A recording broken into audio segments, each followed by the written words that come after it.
Afloat with Henry Morgan. Afloat with Henry Morgan, written for radio by Warren Barry and a George Edwards production.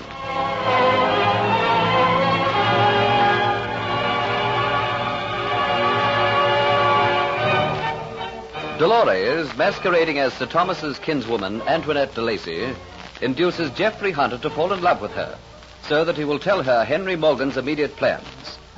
He tells her that Morgan intends raiding a town on the Nicaraguan coast and is only awaiting official particulars before sailing. Dolores realizes that the time is running short, so she contacts Diatz to impress upon him the urgency of stealing the Aztec necklet.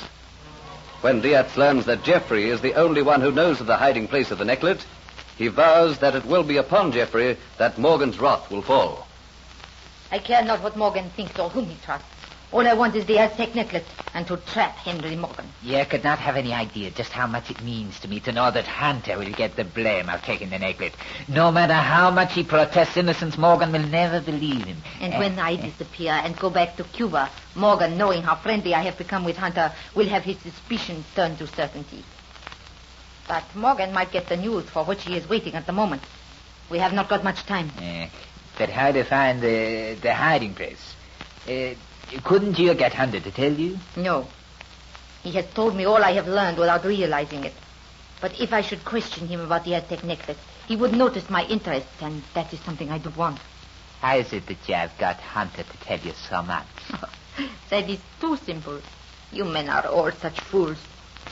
A woman, she gets demure and helpless, appeals to a man for his aid, and soon she has a man at her feet. You have got Hunter in love with you? If I expressed the wish, he would swim to Cuba for me. How his sincerity sickens me. How at times I long to break away from the demure role of Antoinette de Lacy I am playing and laugh in his stupid face. He was so stupid. How I hate stupid men. And it was all so simple. I'm not interested in your feelings for him. All that interests me is his feelings for you. So he is in love with you, eh? Well, that pleases me very much. How can that concern you? Have you forgotten the reasons I gave you for my hating Hunter? He took from you the place you had aboard the ship. And he took from me the woman I want. And now he's in love with you. This woman, she will not like that. She will be mad with jealousy. The woman you want to take back to Cuba with you. Yes. But when she knows about you and Hunter, it will be so very much easier. How will you get her to believe in it? I will tell her. You are not clever. You are like all men. Do you think she will believe that? Then you must help me. Tell me, when will Hunter be coming here? I don't know. He is busy provisioning the ship, as you well know. The next time you are expecting him, you send word for me. So? And when he comes here, take him out into the garden. Make sure he makes love to you. That'll be sufficient. I think I understand. Yes, that is simple enough. Good. And now to talk more of the Aztec necklet. Have you any idea as to how we can discover the hiding place? Is there no chance of finding out from Hunter? None at all. Is the Aztec necklet the only thing of value that Captain Morgan keeps aboard his ship? Oh, no. He keeps in the same hiding place all the jewels and gems that he values most. You have seen this section? Yes, some of it, yes. Tell me what you of it. He has rubies of the finest quality and sapphire, the most beautiful sapphire you ever see. As big as an egg. It is as clear and as blue as it could possibly be. I see. It is said there is not another one so perfect in the whole world. I have an idea, Diatz.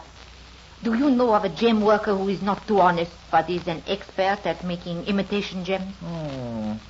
Yeah, there is one. An Arab. He has a small shop at the dockside. His name is Amula. He has done me services in the past. This sapphire, you can remember it? Having once seen it, I can never forget it. Oh, then go to this Amula. Ask him to make a replica of the stone. Money doesn't matter. Pay as much as he wants. But tell him he must hurry. But for what purpose? Would not Captain Morgan be interested to know there is another gem exactly like the one he prizes so much? Yes, of course. Then when the sapphire is made, you will go to Hunter. Not to Morgan, but to Hunter. You will tell him that you have found a sapphire which is exactly the same as the one Captain Morgan has. Give it to Hunter. Why? He will take it to Morgan. And if it is an excellent imitation, Morgan will grow suspicious that perhaps his stone might be missing. He will go in Hunter's presence to the hiding place to either see if it is there or to compare it. Surely there must be some way in which you can spy into the cabin and watch where he goes. If I can get Morgan out of the cabin between the time I give Hunter the stone and he finds Morgan, I can perhaps hide in one of the chairs. Then do that.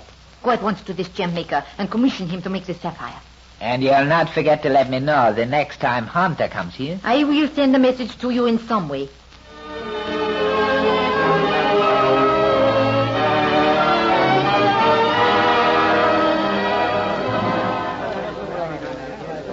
You got time to talk to me, Kitty? Don't you come worrying me tonight, Diaz. I'm not in the mood for the likes of you. Maybe you're really worried, eh? Maybe you'll not see Jeffrey Hunter for a little time, eh? Forget about your business before I lay you cold with this pewter mug. I want none of your drunken boastfulness about me. I don't boast. Everything I say be true. Yeah, look at all these men here tonight. All their lives they'll be buccaneers, but Diatz, he is different. He will soon be a great man. You'll see. Maybe then you'll be pleased to have Diatz take notice of you, eh? But of course when that happens, you'll have no choice because, Kitty, you'll be with me. You'll not be in this tavern, no. Now you'll be a long way away. I have big plans for you. I tell you, you will come to me eventually, and you will see that, son, you have no choice. What have you got hatching in that cunning brain of yours? You come and tell me quickly. You have not seen Hunter in a long while, eh? He has not been near you. And I tell you why he's not been to see you. He has found someone else. That's a filthy lie. I don't believe you. Then where's he been his last few nights? He went out of town to Sir Thomas's plantation. That was only for one night. What about since he came back, eh? Well, I'll tell you where he has been. He has been in the warm embraces of Antoinette de Lacy. Oh, take that for your lying. You will be sorry for doing that. But it will wait until you are away from here with me, and there's no one to come to your aid. And Hunter's worthless body has been thrown into the harbor with a knife in his back. You lie, Diatz, you lie. Do you think I don't know what's happening to the Flying Gull and why there's no one here from the ship tonight? Do you think I don't know that they're busy loading provisions and that's why Jeffrey Hunter can't come? Because he's working the same as you should be. Get out of this tavern, do you hear me? Get out before I lay your skull open with this pewter mug and start another brawl. Go and get your face out of here. I don't want to see you again. Through the alcoholic fumes which are clouding his mind, Diatz fears perhaps he has already said too much. And a look at Kitty with her green eyes blazing and all color drained from her face warns him that she has every intention of carrying out her threat. Confident of his ultimate triumph, he lets a faint echo of laughter fall from his lips. He swaggers arrogantly from the tavern. For a moment, Kitty stands tense, looking at the doors which swing after allowing him to pass. Then suddenly the insinuations he has said seep back over her mind. Her every instinct flashes a warning of danger. Danger. Danger to me and to Jeffrey. Jeffrey, I know Dietz was lying. Jeffrey's working hard on the ship, and that's why he's not been. But is he working hard on the ship? What if he is with Antoinette de Lacy? He's never said he loved you, Kitty. But he must, because I love him so much. But a doubt lingers in her mind. There is only one way its voice can be stilled. Snatching a shawl, she throws it over her head and lets the doors swing shut behind her. Never giving a thought to a fresh punishment for leaving her post, knowing only that the voice of doubt must be stilled. The quayside and the Flying Gull show a strange and almost unreal scene. Many braziers send long yellow flames high, making a circle of flickering light in the darkness of the night. On the quayside is a decreasing jumble of provisions. A keg of salted meat rubs against a barrel of dry biscuits, while bags of flour lie distractedly like limp and drunken men amongst kegs of gunpowder and cannonballs. And over from the ship comes a line of men like ants to sort their load from the jungle, and with shoulders laden down, track back into single line to the ship. The air is full of men's voices, curses, and oaths. Unreal as it all looks in the strange yellowing, flickering light, Kitty pauses on the fringe, accustoming her eyes to the new light and seeking for a familiar figure who stands at the foot of the gangplank. Jeffrey! Jeffrey! Kitty, what in the name of creation are you doing there? Matthew, take over my teddy sheet. Thank you. See the men are kept moving. Kitty, what are you doing? I had to come. Please forgive me, Jeffrey, but I've not seen you for so long. Take a look about you, Kitty. See the work that has to be done. Well, I knew that was what was detaining you, but that isn't the only reason why I've come. There's trouble brewing, and I'm afeared. What are you frightened of? It's Diatz. Tonight he came to see me and he said some vile things about you, things I knew which couldn't be true. What sort of things? About your being in love with Antoinette de Lacy, but I won't believe it.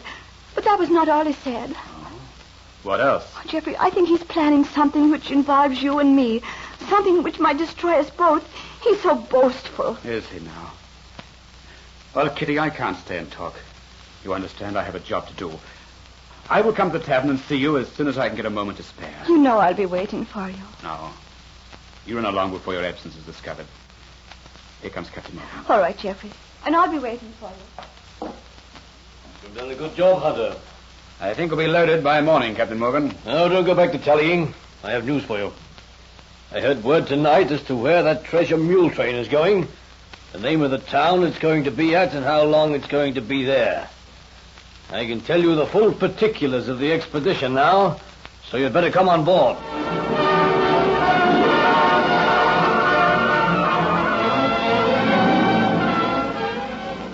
So Geoffrey is about to learn the full details of the expedition. Will he be foolish enough to repeat them to Dolores? Listen to the next episode of Afloat with Henry Morgan.